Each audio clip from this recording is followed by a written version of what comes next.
The Justice John Michael D. Kunha Commission on Wednesday submitted its reports on the inquiry into the procurement of medical essentials during the COVID-19 pandemic to Karnataka Chief Minister Siddaramaiah and Chief Secretary Dr. Shalini Rajneesh in Bengaluru.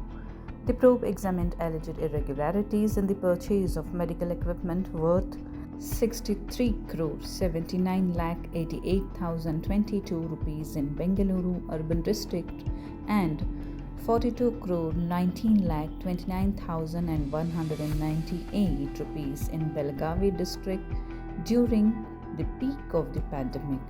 While the Commission clarified that reports have not yet been released to the public, it strongly recommended that the state government consider making them public at the earliest, citing public interest, the need for accountability, and urgent reforms in public procurement systems.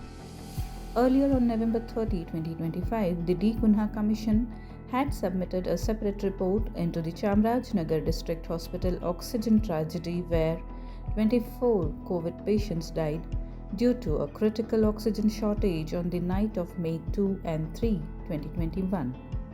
That report reportedly recommended action against guilty officers and examined the culpability of officials responsible for mismanagement of oxygen supply, a tragedy that had shocked the nation.